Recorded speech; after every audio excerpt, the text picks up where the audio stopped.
ጤና ይስጥልን። ይህ ፋስት ዴሊ ነው። ሰላምታችን በያላችሁበት ይድረስ እያልን በዕለቱ የተሰሙ ዋና ዋና ጉዳዮችን ወደ እናንተ ይዘን ቀርበናል።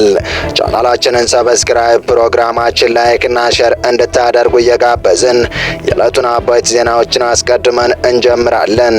የሰሜን ፖለቲካ ጡዘት ከፍ ብሏል።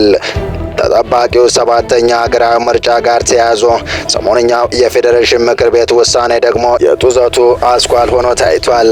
በዚህ መሃል ታዲያ ኮሎኔል ደመቀ ዘውዱ ከትግራይ ጋር ፍች ፈጽመናል የሚል አዋጅ አሰምተዋል።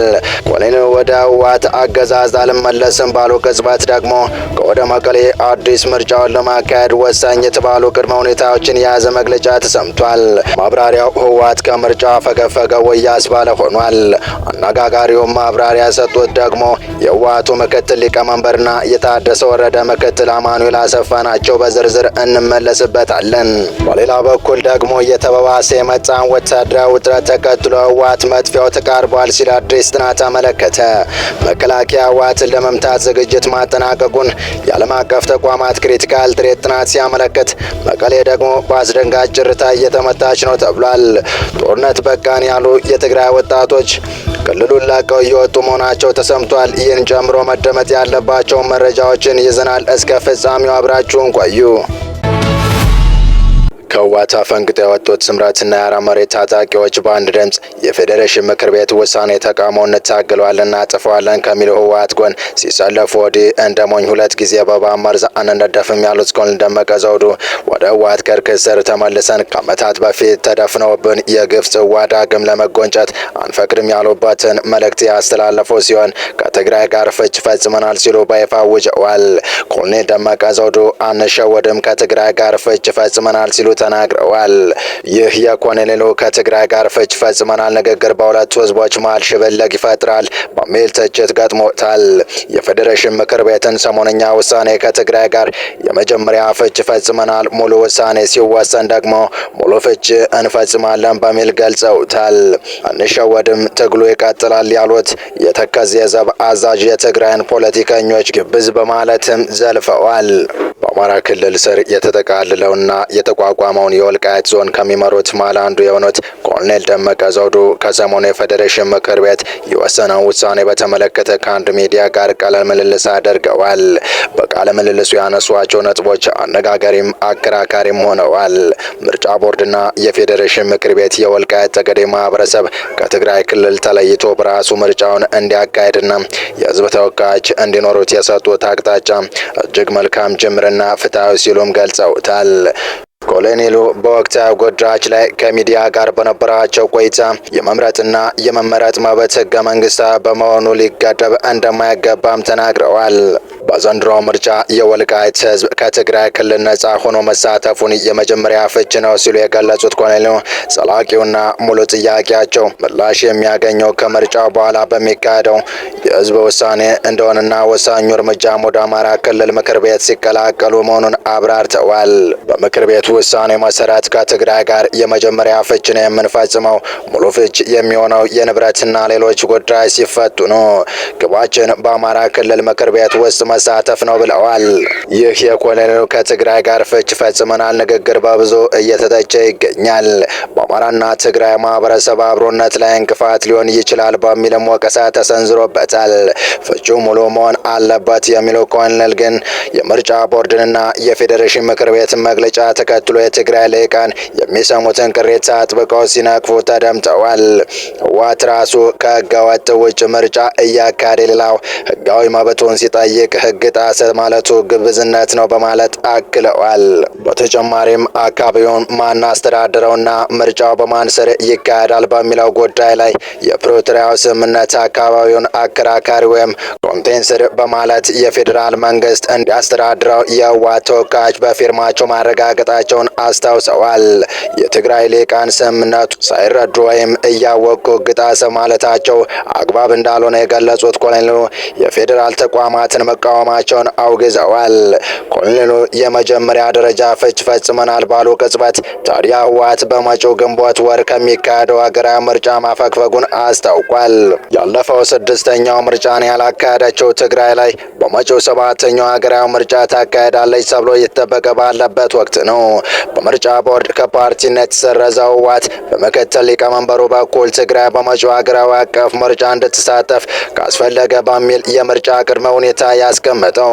ባለፈው 2 ዓመታት የተካሄደው ጦርነት አንደኛው ምክንያት ህወሓት በራሱ መንገድ ምርጫን አካሄዱ የራሱ መንግስት በማቆሙ እንደነበር የሚታወስ ነው።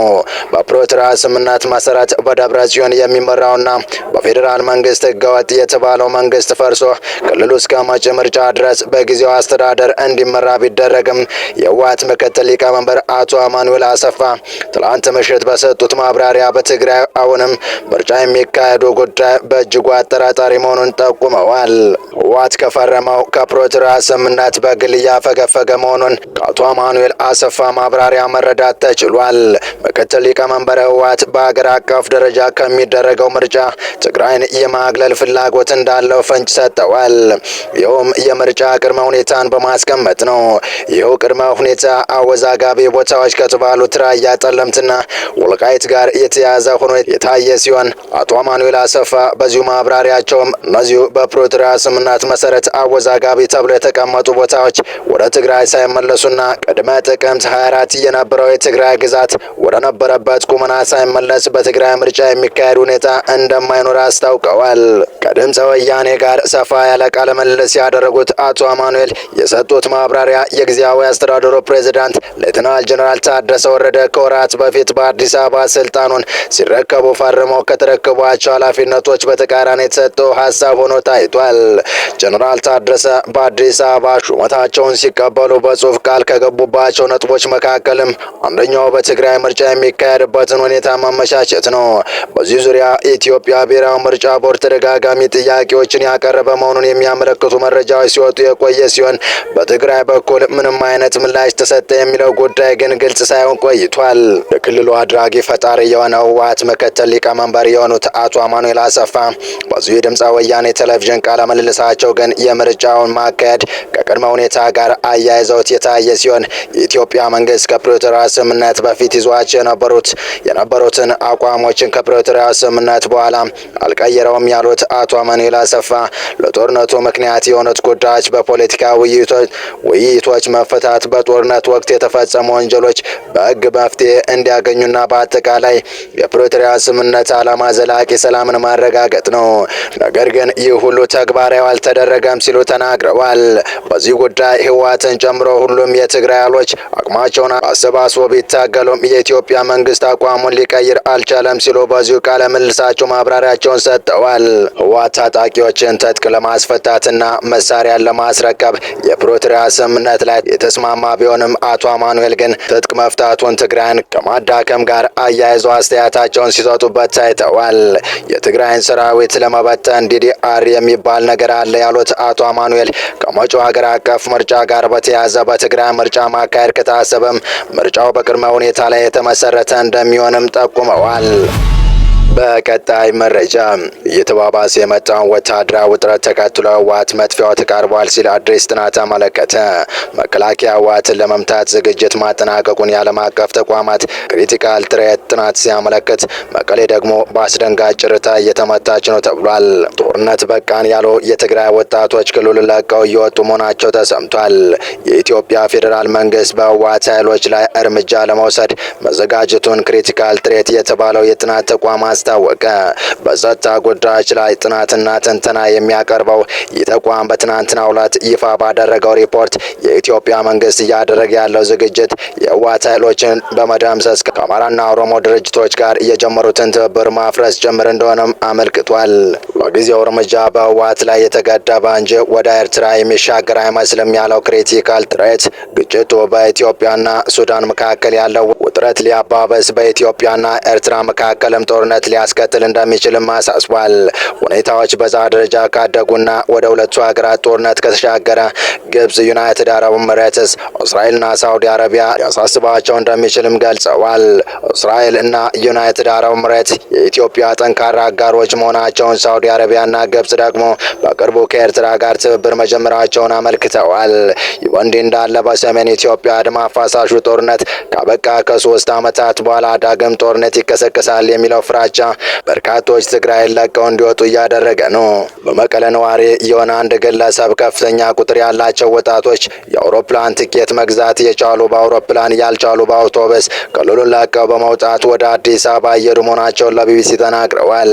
የክልሉ ነዋሪዎች ሸቀጣሸቀጥ እቃዎችን እየገዙ ማከማቸት መጀመራቸው ከፍተኛ የዋጋ ጭማሪ መታየቱን ይናገራል። በክልል የሚገኙ ባንኮች የገንዘብ እጥረት ስላጋጠማቸው አንድ ሰው በቀን ማውጣት የሚችለው 2000 ብር ብቻ እንዲሆን ማድረጋቸውን ነዋሪዎቹ ጨምረው ገልጸዋል። ለ2 ዓመታት የቆየው ጦርነት ክፉኛ በጉዳት ትግራይ ክልል የሚገኙ ባንኮች ከፍተኛ የገንዘብ እጥረት ስላለባቸው በርከት ያለ ቁጥር ያለው ገንዘብ ለማስተላለፍ የሚፈልጉ ሰዎች ተጨማሪ ክፍያ እንደሚጠየቁ ተናግረዋል።